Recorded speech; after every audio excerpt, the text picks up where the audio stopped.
माँ, तुम समझती क्यों नहीं? अब नहीं दिखाओगी तो बचने की कोई उम्मीद नहीं रहेगी, रीना ने गुस्से में कहा। क्या हुआ है मुझे? कमज़ोरी है, खाना खाने लगूंगी तो सही हो जाऊंगी, माँ ने कहा। माँ कुछ समझने को तैयार ही नहीं थी। रीना भाप चुकी थी आने वाले बुरे अंदेशों को। माँ ने खाना पीना लगभग बंद कर दिया था और पेट पर दर्द सूजन ज़्यादा रहने लगी। 2 भाई और 2 बहनों में रीना सबसे छोटी थी। भाई काम में इतने व्यस्त थे कि वह माँ पर ध्यान नहीं दे पा रहे थे, पर रीना माँ को दर्द में नहीं देख पा रही थी।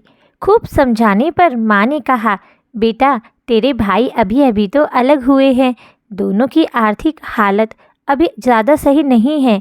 मेरे इलाज में पैसे कौन देगा?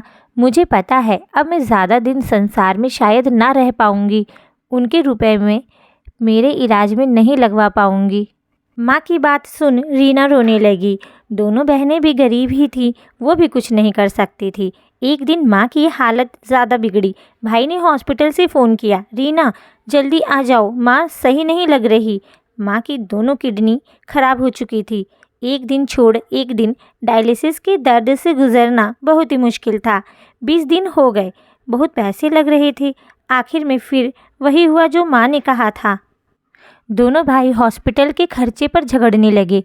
वह कह रहा था तुम इलाज के नाम पर पैसे खा रहे हो, दूसरा कह रहा था कि तुम अपनी जेब भर रहे हो, अब मैं ही क्यों दूं पैसे।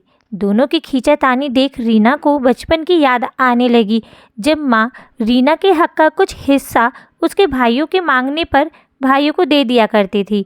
माँ और भाइयों के साथ बिताए हंसी के पल आंखों के सामने घूम रहे थे। कैसे इंसान माँ से ज़्यादा पैसों का हो जाता है। देखते ही देखते किडनी का कहीं इंतज़ाम नहीं हुआ। माँ की हालत अब बिल्कुल नाजुक थी कि एक दिन डॉक्टर ने कहा कि किडनी मिल गई है, ऑपरेशन आज ही होगा। सब थे वहाँ पर, रीना नहीं। भाइयों और रिश्तेदारों ने सोचा कि पैसों के डर के मारे नहीं आई।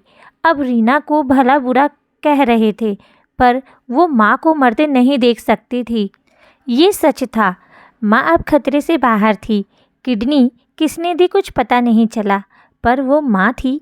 वो रीना के चेहरे की थकान देखकर ही कह दी कि बेटा मेरे कारण तुम अपनी ज़िंदगी से क्यों खेल गई, तुम्हारे सामने पूरा जीवन है अभी।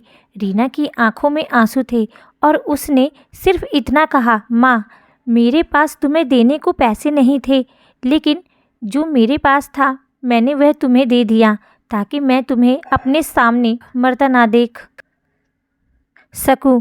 ये सच है कि एक बेटी के लिए शायद माँ बाप और उसके परिवार से ऊपर कुछ भी नहीं, इसीलिए वो खुद को हमेशा बाद में रखती है, सारा परिवार पहले।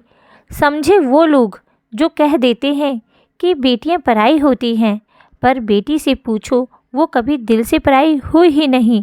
इसीलिए माँ बाप के बारे में कुछ कहते ही उसकी आंखों से जो बह निकलता है वह उसका अपनापन ही होता है।